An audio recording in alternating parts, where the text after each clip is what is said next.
You're scrolling through your phone. Out there, the world is silent, but not peaceful.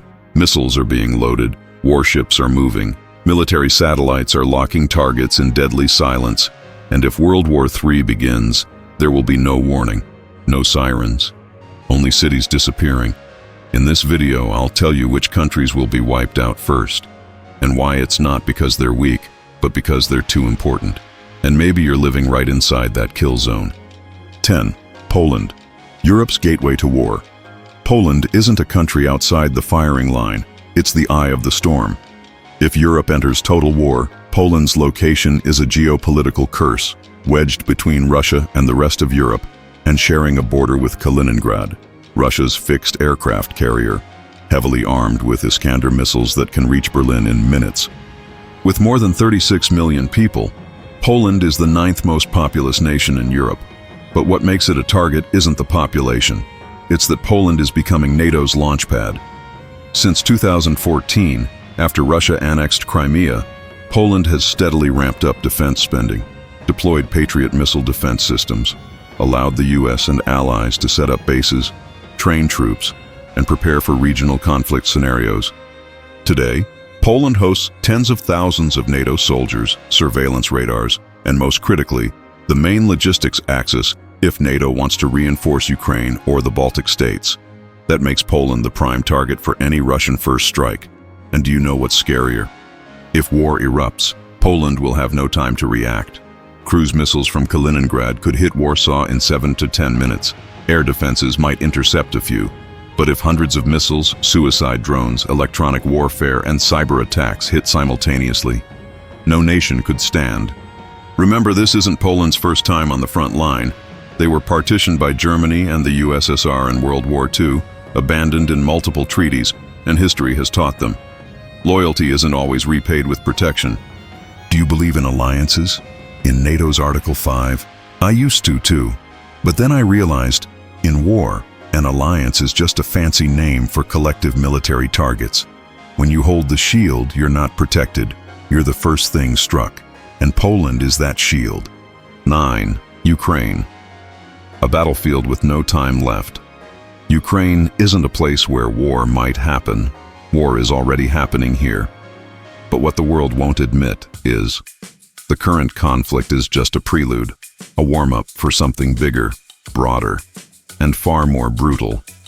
With over 37 million people, Ukraine sits in the heart of cross-border ambitions. Though not an economic powerhouse, GDP about 178 billion, what makes Ukraine the first target in any World War scenario is its location and strategic meaning. Ukraine is the final buffer between NATO and Russia, and the vital corridor if either side wants to expand east or west. Without Ukraine, Russia is pushed back. With Ukraine, NATO is blocked. This is no longer geopolitics, it's power destiny. Militarily, most of Ukraine's infrastructure has been targeted since early 2022. Power grids, railways, arms plants. But if World War III breaks out, Ukraine won't be an active battlefield. It will be destroyed first to clear the way, not because they're weak, but because every side benefits from turning Ukraine into a white zone, a scorched boundary. Imagine, if NATO wants to march east from Poland, Ukraine is the land they must cross. But if it's cratered, with no supply depots, no rails, no grain silos, that advance becomes impossible. Conversely, Russia will prioritize obliterating any remaining centers to prevent the West from setting foot. In this chess game, Ukraine is no longer a player, it's the board. When both sides want to deny your right to exist, you're no longer a country, you become a strategic dead zone. Ukraine doesn't fail because it's weak, but because it stands in the wrong place in the great game. In modern war, the weak can survive, but the important ones are often eliminated first. 8. Lithuania, NATO's bottleneck. On the map, Lithuania is just a small country with under 3 million people, but on the world's strategic chessboard, it is Europe's most dangerous potential flashpoint. Why? Because it holds NATO's most critical weak spot, the Suwalki Gap, a narrow 65-kilometer corridor that connects Poland to the 3 Baltic nations, Estonia, Latvia, Lithuania. If this gap is blocked, NATO's entire northeastern flank becomes isolated. No reinforcements, no retreat. like a neck being choked. And directly across from this corridor lies Kaliningrad, a heavily militarized Russian exclave, Iskander missiles, S-400 air defense systems, submarines, electronic warfare systems, all ready to strike within minutes. The danger here doesn't come from Lithuania's military power, because in truth, it has almost no ability to defend itself alone from a surprise attack. What truly makes it a top strategic target is this: if Lithuania is attacked, NATO must respond under Article 5, and World War III begins instantly. No buffer, no time for negotiation, no show of force. Just a single missile hitting Vilnius, and the geopolitical dominoes collapse in a way no one can stop. This has been proven through dozens of NATO war simulations, and the result is always the same. Lithuania would be occupied within 3 or 4 days if Russia attacked from Kaliningrad and Belarus simultaneously. No rear support, no strategic depth. People often say small nations can avoid war. But in geopolitics, sometimes being small is the problem, because you have no space to retreat, no force to defend. And worse, you become the matchstick. Lithuania won't be struck because it's weak. It'll be struck because if you light a fire here, the entire world will burn. 7. Taiwan, the tech jewel on the edge of war. Taiwan isn't just a potential hotspot, it's the epicenter of a looming global crisis. And the terrifying truth is, if World War breaks out in Asia, Taiwan will be the first to vanish. No warnings, no posturing. Why? Because it holds two things every superpower desires and fears. First, a key strategic location, lying in the heart of the Pacific's vital sea routes, blocking China's eastern ambitions. Second, an invisible tech resource, controlling 60% of global chip manufacturing, especially advanced semiconductors powering everything from smartphones and cars to US, Japanese, and European weapons systems. What happens if Taiwan falls? It's not just an island being occupied. The global economy would enter a full-scale tech crisis. No chips, no components, no production. From missile defense systems to dishwashers, everything would stop. The issue is, everyone knows it. And because it's so important, Taiwan has become the centerpiece of global strategic calculations. Beijing wants reunification, not just for ideology, but because controlling Taiwan means controlling tech power. Conversely, the US and Japan cannot let Taiwan fall into China's hands, or the entire military supply chain collapses at the root. Taiwan knows this risk. It has built asymmetric defenses, carved tunnels, fields a fleet of F-16s, Xiongfeng missiles, and follows a porcupine defense strategy, turning the island into an unswallowable thorn. But one truth is unavoidable. If a surprise attack occurs, Taiwan has only minutes to respond, and little chance of survival under total air, sea, and cyber blockade. Taiwan is the clearest example of the price of being too important. When you hold what every superpower wants, you're no longer a country, you're a golden bait in a den of wolves. In today's world, it's not the weak who are struck first. It's those who can't be allowed to exist if others want to take what you have. Taiwan is the brightest candle, and the easiest one to blow out. 6. South Korea, living on the edge of luck. South Korea is a modern, prosperous, tech-savvy nation, a model of Asia's post-war renaissance. But beneath the neon lights and global K-pop beats lies a terrifying truth. The entire country stands on the edge of a war the world forgot was still alive. We often say the Korean War ended, but the truth is, it never did. South Korea and North Korea only signed an armistice, not a peace treaty. That means the war is paused, not over. Look at the map. Seoul is just 35 kilometers from the North Korean border. That's less than a 30-minute drive. And on the other side of that border are thousands of artillery pieces, ballistic missiles, and chemical weapons, always on standby. According to military experts, in the first hour of war, over 10,000 shells could rain down on Seoul. And do you know what's worse? Those shells don't need to be accurate, because the target is civilians. The goal is chaos before the world can react. And don't forget, South Korea has over 51 million people, nearly all packed into vulnerable urban centers. A surprise attack from the north, whether by artillery, suicide drones, or even tactical nukes, could paralyze the country within 1 to 2 hours. Economically, South Korea is the world's 13th largest economy, home to Samsung, Hyundai, LG, global pillars of tech and manufacturing. But all those factories, from semiconductors to shipbuilding, are within range. And just one deep, unexpected first strike could shatter Asia's entire supply chain. The irony is, South Korea's prosperity has made the world forget they're still living in a dormant war zone. But luck doesn't last forever, and in a multi-front World War III, South Korea is the springboard, but also America's first wall in East Asia. I once thought, if the Korean War never truly ended, then surely both sides want to avoid restarting it. But I was wrong.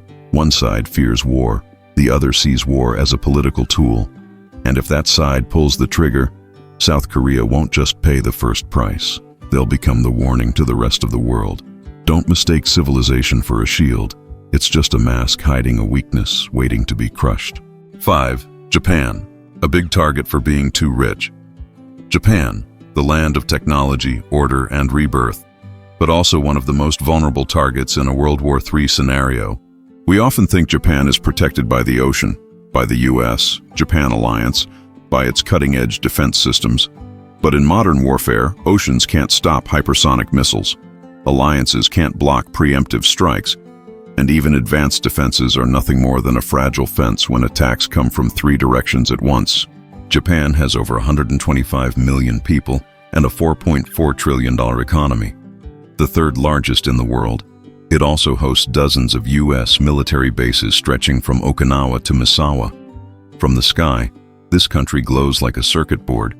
Every base, seaport, radar command center is a strategic target. To its adversaries, Japan is not just an ally, it's the Pacific extension of the United States. That means, if you want to paralyze NATO in the Pacific, you don't have to hit Washington, you just have to hit Tokyo. And the most mentioned name is Okinawa, home to the U.S. Marine Corps, Kadena Air Base, and a strategic airport, all within range of China's DF missiles or North Korean ballistic weapons. Experts predict that within the first 15 minutes of war, Okinawa would be missile-drenched to disable the U.S.-Japan response. And that's just the military side. Now think about the rest. Technology, industry, energy, finance. If Japan were hit simultaneously at Yokohama Port, Tokyo's financial center, the nuclear grid in Fukushima, or the chip factories in Kyushu, the global economy would spiral. Japan is a nation that once rose from 2 atomic bombs, but today's world isn't 1945. This time, missiles aren't a threat. They're designed to finish the job in 10 minutes. I used to think of Japan as a symbol of resilience, and it is. But in modern warfare, resilience means nothing.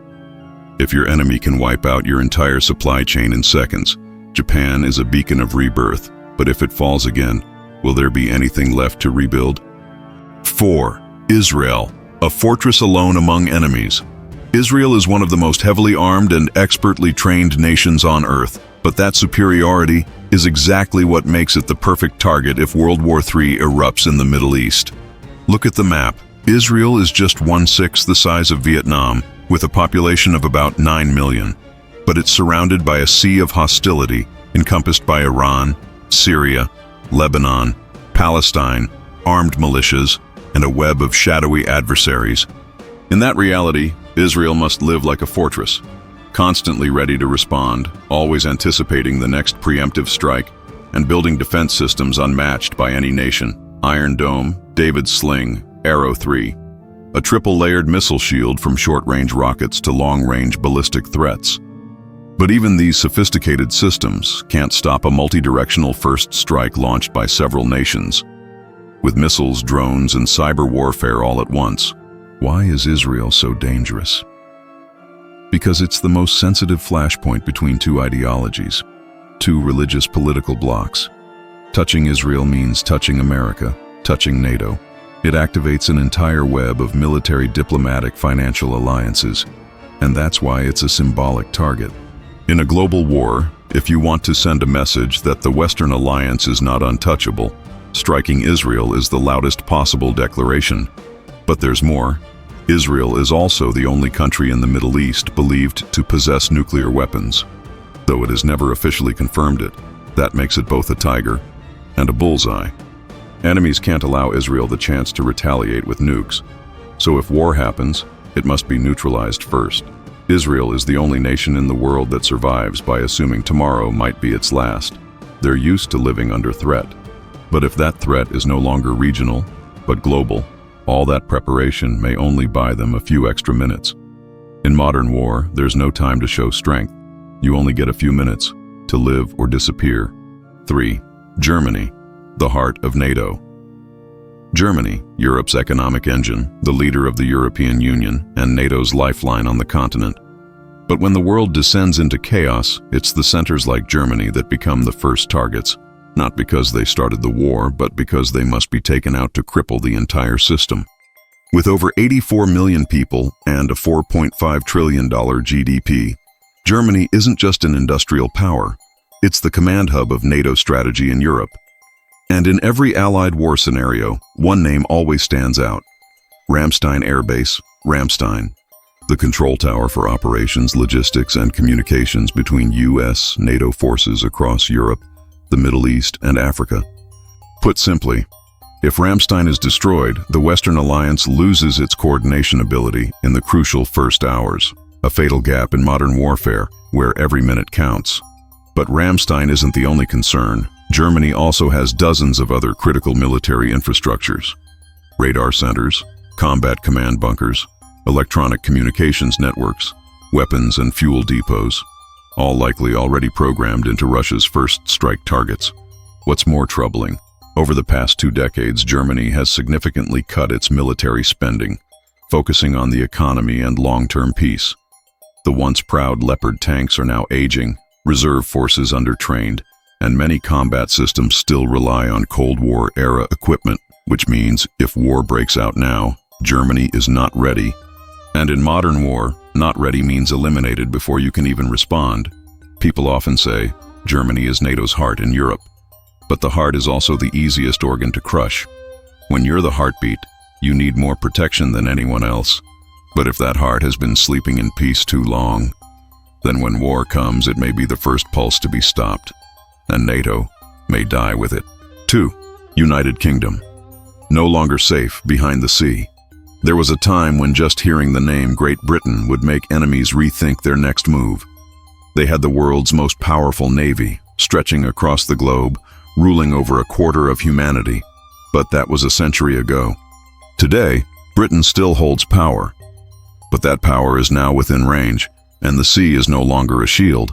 In modern warfare, hypersonic missiles cross oceans in 6 minutes. Stealth drones slip through airspace before radar even notices, and a nuclear-armed nation doesn't need to invade to destroy you. So why is the UK a top strategic target if World War III breaks out? The reason isn't territory, it's role. The UK isn't just America's ally. It's the control panel behind much of the West's intelligence, media, and cyber operations.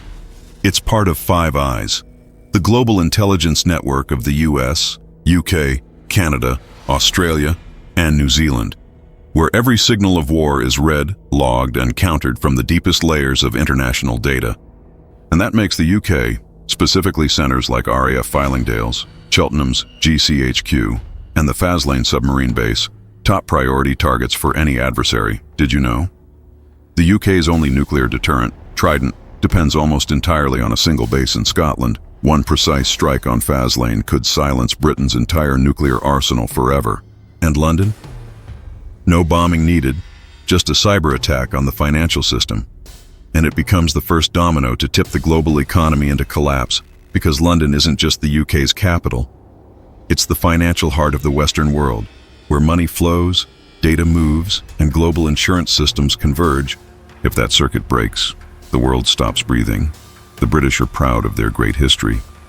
But modern war doesn't respect history. It doesn't care how many continents you once ruled. It only cares how fast you can be taken offline. And here's the irony. An empire once untouchable at sea could now fall from a single cyber strike. 1. Italy. The blind spot. No one notices. When people talk about World War III, they rarely mention Italy, not because it's unimportant, but because it seems too peaceful, too outside the storm, at least on the surface. And that's exactly what makes Italy more dangerous than anyone imagines. Picture this. War erupts in Eastern Europe. NATO responds immediately. US, French, and German troops rush to the Eastern Front. But to supply, coordinate, and move forces from Africa, the Middle East, or the Mediterranean, they need a strategic launchpad. That launchpad is Italy. Did you know? Italy hosts a massive US and NATO military network, Aviano Air Base, capable of launching strategic bombers, Naples Naval Support Activity, the main US naval base in the Mediterranean, Sigonella, Gaeta, Vicenza, plus countless logistics hubs, radar arrays, and electronic monitoring centers. The problem? All of this sits on the territory of a country with weak defense capacity, divided politics, and an underprepared emergency response system. That's Italy. With over 58 million people and a GDP near $2 trillion, Italy is a major European economy, but its military capability is seen as the lowest rated in NATO. A limited defense budget, outdated equipment, and coastal defense infrastructure that's practically empty. That means, if an enemy wanted to cripple NATO from the south, disrupt operations in the Mediterranean, or cut off support routes from North Africa, all they have to do is hit Italy. Not with full invasion, just a few tactical strikes. A bombing at Genoa's port, a cyber attack that paralyzes Naples' radar systems, suicide drones wrecking Aviano's runways. Immediately, NATO goes blind from the south, and Italy, once seen as safe ground, becomes a dead zone. And let's not forget, Italy has more than 7,000 kilometers of coastline. A country with that much shoreline and no robust defense system is an open invitation for attacks by sea, by air, and by cyberspace.